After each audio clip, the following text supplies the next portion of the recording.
السلام علیکم دوستو، کیسے ہو آپ سب؟ میں ہوں عریج اور آپ ہیں اس وقت میرے یوٹیوب چینل عریج شان ناولز پہ۔ تو گائز آج میرا انٹرویو ہے آپ کو یاد ہے نا یاد رکھنا، میرے سے زیادہ آپ لوگ یاد رکھو۔ آج میرا انٹرویو ہے اور میری تیاری ایسی ہے جیسے ہمیں ایک بک دی گئی تھی جس میں 77 ٹوٹل پیجز تھے اور ان پیجز کو آپ نے تیار کرنا تھا۔ بس آپ کی رائٹر نے ایسا رٹا مارا ہے نا، اس کا ایسا رٹا مارا ہے کہ بھولنے کے کوئی چانسز ہی نہیں ہے۔ میں نے پوائنٹس کے نام بھی نوٹ کر کے رکھے ہیں، بس ٹیچر مجھے نمبر بتائیں گے، میں نے پوائنٹ کر دینا ہے۔ تو بس اتنی اچھی تیاری ہے میری، تیاری تو ہے ہی، لیکن میں الحمدللہ یار ہو جائے گا، مجھے پورا یقین ہے ہو جائے گا۔ لیکن آپ لوگوں نے دعا جاری رکھنی ہے، یہ نہیں ہے کہ مطلب عریج کا پورا تیاری ہے تو آپ نے دعا نہیں کرنی، دعا آپ نے بہت ساری کرنی ہے۔ باقی میں آپ کو بتاؤں گی کہ میرے رزلٹ کا کیا بنا، اگر آج آیا تو، یا میں بھی شاید رزلٹ ہمارا کل آئے، جو بھی ہوگا تو ہم نے کرنا ہے کہ جلدی سے ہم ریکارڈنگ شروع کر دیتے ہیں، کیونکہ یہاں پر شدید بارش ہو رہی ہے، ابھی تک بارش رکی نہیں ہے ہماری۔ اور یار وہ جو مراکش میں زلزلہ آیا ہے اس کے بارے میں توبہ استغفراللہ، یار اتنا خطرناک زلزلہ، وہ کہتے ہیں ہماری تاریخ کا سب سے خطرناک ترین زلزلہ ہے یار، اللہ پاک ان پر رحم فرمائے۔ دیکھ کر نا دل کانپ جاتا ہے قسم سے۔ بہت پہلے ترکیہ میں ہوا، ترکیہ کا تھوڑا ہوا، اس کے بعد پاکستان اور انڈیا میں ہوا۔ اللہ پاک کا کرم ہے کہ یہاں پر کوئی نقصان نہیں ہوا، کوئی جانی نقصان نہیں ہوا، لیکن مراکش میں کہہ رہے ہیں کہ 2000 کے قریب ان کے اموات کی پہنچ گئی ہے تعداد۔ اللہ پاک رحم کرے یار، اتنا خوف آتا ہے زلزلے سے، اتنا خوف آتا ہے نا، بس اللہ پاک ہی ہے۔ ہم آج کے ایپیسوڈ سٹارٹ کرتے ہیں، باقی آپ لوگ میرے لیے دعا کیجیے گا۔ ویسے 100%، اب تو میں کہتی ہوں 105% میری پوری تیاری ہو چکی ہے، آپ کی رائٹر نے پیچھے نہیں ہٹنا، لیکن پھر بھی آپ لوگوں نے میرے لیے دعا کرنی ہے۔ تو لیٹس سٹارٹ آج کے ایپیسوڈ۔ مرمے کا احسان قسط نمبر 50۔ دیکھو میں نے تیاری کے درمیان میں نے پروف ریڈ بالکل بھی نہیں کیا، میں نے اپنا نام تک غلط لکھا ہوا ہے۔ مرمے کا احسان قسط نمبر 50، تحریر عریج شاہ۔ مظہر پاشا سے جتنا جلدی ہو سکا اس نے اس کلب میں پہنچنے کی کوشش کی تھی۔ یہاں اندر داخل ہوتے ہی اسے نہ جانے کتنے ہی لوگ ایک دوسرے کی باہوں میں جھولتے ہوئے نظر آئے تھے، لیکن اسے اپنی بیٹی کہیں نظر نہیں آ رہی تھی اور اس کی سانسیں رکنے لگی تھیں۔ بے شک دوسروں پر گزرنے والے جب خود پر گزرتے ہیں تبھی اس درد کا پتہ چلتا ہے۔ اس نے صرف دوسروں پر گزرتے ہوئے دیکھی نہیں تھی، بلکہ اس نے خود دوسروں پر کئی مصیبتیں لائی تھی۔ اسے دوسروں کو مصیبت میں ڈال کر خوشی ملتی تھی، بلکہ وہ مذاق اڑاتا تھا، خود کو پاورفل ثابت کر کے وہ لوگوں کو نیچا دکھاتا تھا۔ لیکن اب وقت اس پر آ گیا تھا، وہ اپنی بیٹی کی خاطر آج یہاں آیا تھا۔ اس نے کبھی سوچا بھی نہیں تھا کہ جن حالات میں وہ دوسروں کو لا کر خوش ہوتا ہے، انہی حالات سے وہ خود گزرے گا۔ وہ پاگلوں کی طرح ہر طرف اپنی بیٹی کو تلاش کر رہا تھا، جب اسے ایسا لگا کہ اس کی بیٹی ہو سکتا ہے انہی کمروں میں ہو جہاں وہ اپنے کلائنٹس کو بھیجتا تھا۔ وہ پاگلوں کی طرح اوپر کی طرف دوڑا تھا جب ایک لڑکے کو اپنی بیٹی کو پکڑ کر کمرے کی طرف لے جاتے ہوئے دیکھا۔ ہے یو، وہیں رک جاؤ ورنہ میں تمہیں گولی مار دوں گا۔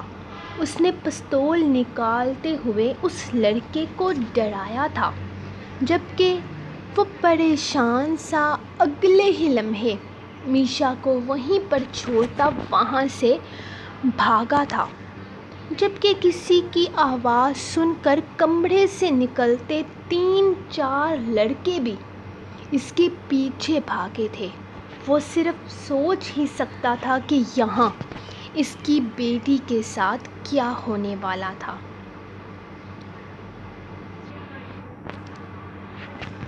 چھوڑو مجھے نہیں جانا تمہارے ساتھ، تم قاتل ہو۔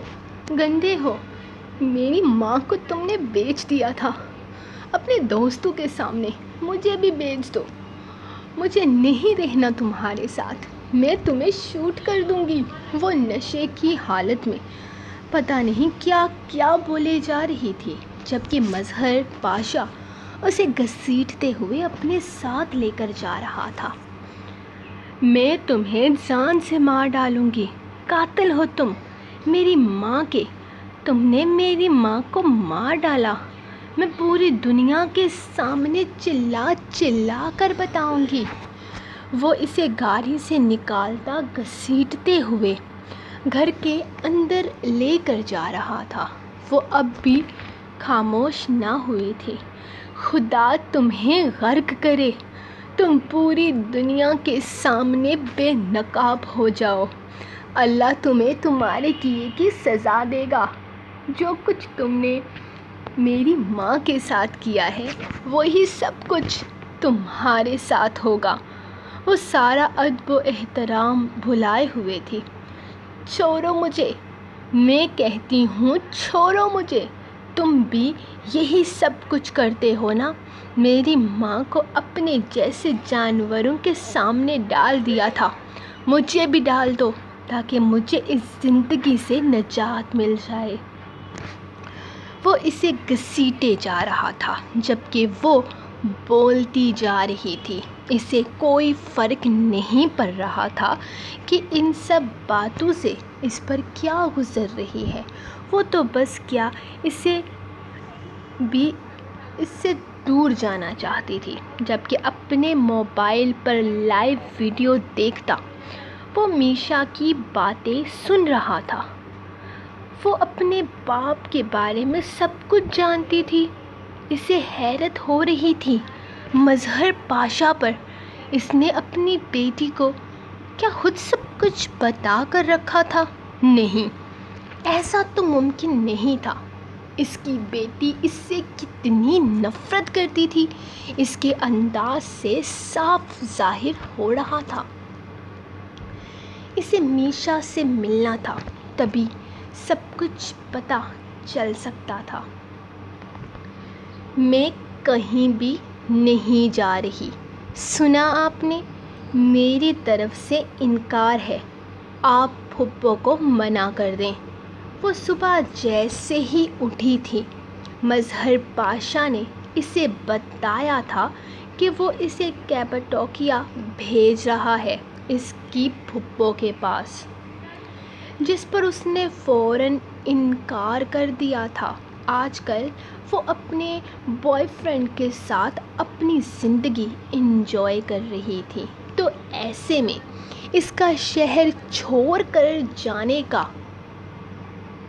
کوئی ارادہ نہیں تھا اپنا۔ میں نے جو کہہ دیا وہ کہہ دیا ہے، تم اپنی پھپھو کے پاس جا رہی ہو اور کچھ دن تک تم وہیں رہو گی۔ یہاں میرے کچھ مسئلے چل رہے ہیں، جب تک میرے یہ مسئلے حل نہیں ہو جاتے تم وہیں پر رہو گی، اور میں تمہیں بتا نہیں رہا بلکہ سمجھا رہا ہوں، اس لڑکے سے دور رہو، وہ صرف تمہیں برباد کرنا چاہتا ہے۔ مظہر پاشا اسے سمجھا رہا تھا۔ یہ میری زندگی ہے، میں اسے برباد کروں یا کچھ بھی کروں، اس سے آپ کو کوئی واسطہ نہیں ہونا چاہیے۔ آپ اپنی زندگی میں مصروف رہیں، اور خبردار جو آپ نے مجھ پر کوئی بھی پابندی لگانے کی کوشش کی، ورنہ کیا کرو گی تم؟ بتاؤ، کچھ نہیں کر سکتی تم، جو میں نے کہہ دیا وہی کرو گی، ورنہ تم نہیں جانتی کہ میں کیا کر سکتا ہوں۔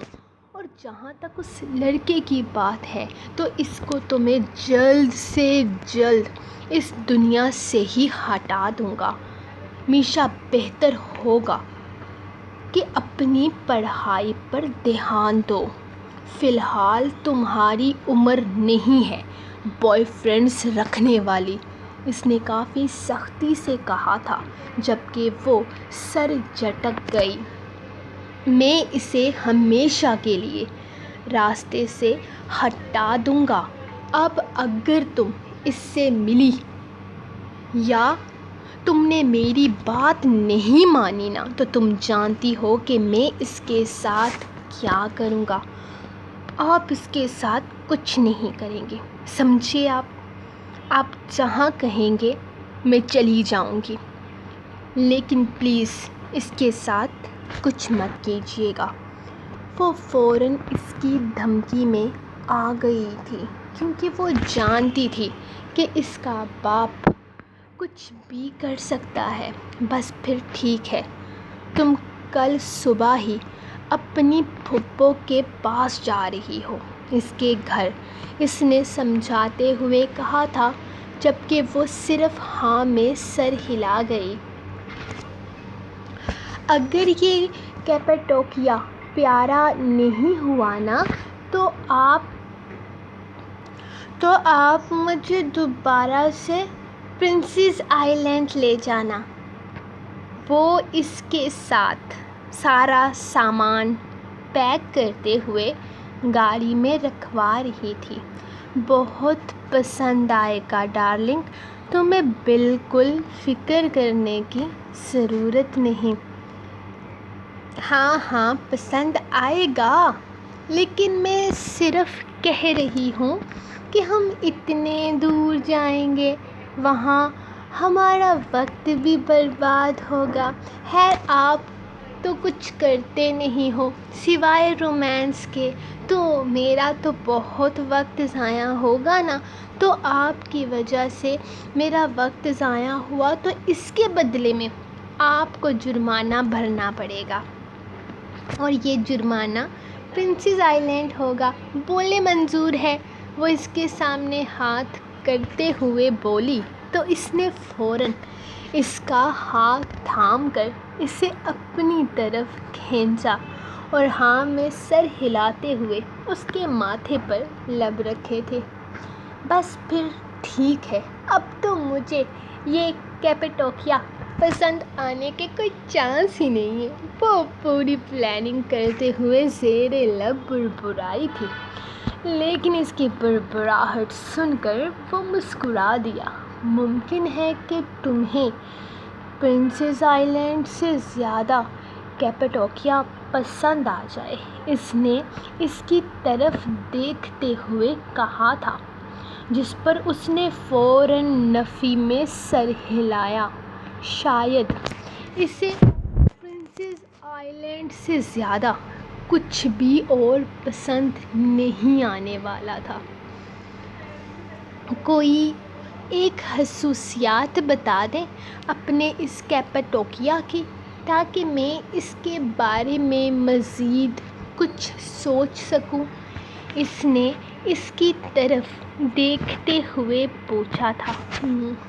وہاں پر ہاٹ ایئر بلون ہوں گے، جس میں تم بیٹھ کر آسمان کا سفر کر سکو گی۔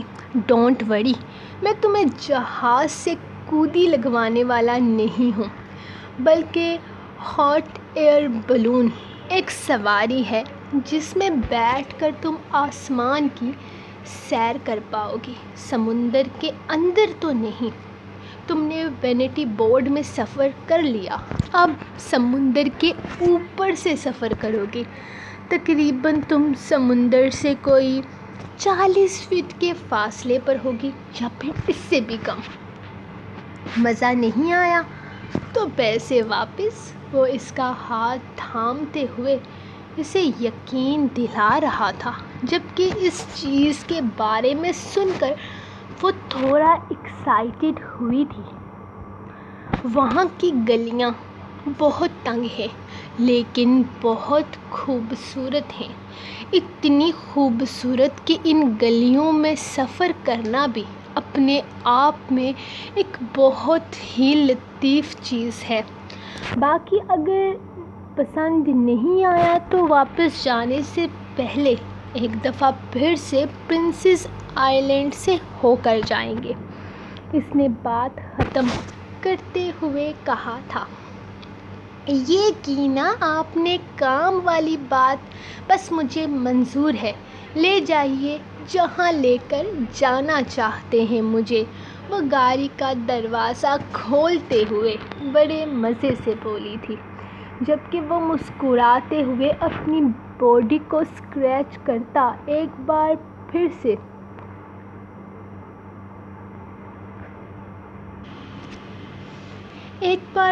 سے ایک لمبے سفر کے لیے تیار ہو گیا تھا۔ تمہیں یقین ہے کہ وہ لڑکی کیپیڈوکیا میں ہی گئی ہے؟ مجھے وہاں اس سے ملاقات کرنی ہوگی، اس کا نمبر مجھے سینڈ کر دو۔ جی صاحب جی، میں نے آپ کو اب بھی نمبر سینڈ کر دینا ہے۔ وہ کیپیڈوکیا میں ہی جا رہی ہے، وہاں اس کی پھپھو رہتی ہے نا۔ یہ تو میں نے آپ کو 4 دن پہلے ہی انفارم کر دیا تھا۔ پاشا کا کہنا ہے کہ یہاں اس کے کچھ مسئلے چل رہے ہیں، تو وہ اپنی بیٹی کو فی الحال یہاں نہیں رکھ سکتا، اس لیے اس نے فیصلہ کیا ہے کہ وہ اپنی بیٹی کو کچھ وقت کے لیے اپنے گھر بھیج دے گا۔ اس کی بیٹی، اس کی بہن اس کے کام کے بارے میں کچھ بھی نہیں جانتی، بس کبھی کبھار آتی جاتی رہتی ہے اپنی بھتیجی سے ملنے کے لیے، ورنہ بھائی سے بھی کوئی خاص تعلق نہیں رکھتی۔ اور میشا بی بی کا تو آپ تو کیا ہی کہنا، وہ تو کسی کو منہ ہی نہیں لگاتی اور نہ ہی کسی کو پسند کرتی ہے، بہت بدتمیز قسم کی لڑکی ہے وہ۔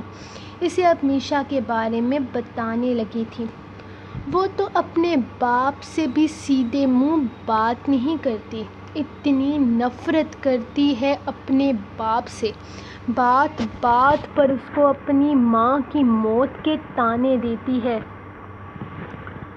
تو کیا یہ سچ ہے کہ اس نے اپنی بیوی کو مار ڈالا تھا؟ اس نے مزید ملازمہ سے تفصیلات پوچھی تھیں۔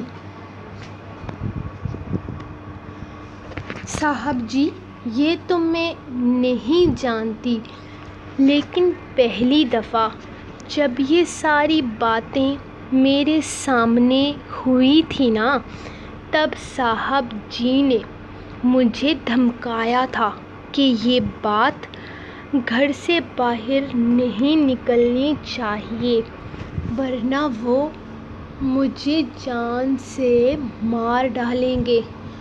تو مطلب یہی ہے نا کہ یقیناً انہوں نے اپنی بیوی کو مارا ہوگا۔ اور ویسے بھی بیٹی اس طرح کی بات اتنے دعوے سے تو کر نہیں سکتی نا، کچھ نہ کچھ تو سچ ہے ہی اس میں، تبھی تو وہ اسے اس بات پر ہمیشہ خاموش کروا دیتا ہے۔ مجھے تو لگتا ہے کہ یہ بات سچ ہے، اور جس طرح کا یہ آدمی ہے، اس نے نہ جانے کتنے لوگوں کو مارا ہوگا، اس نے تو بہت لوگوں کی زندگی برباد کی ہے۔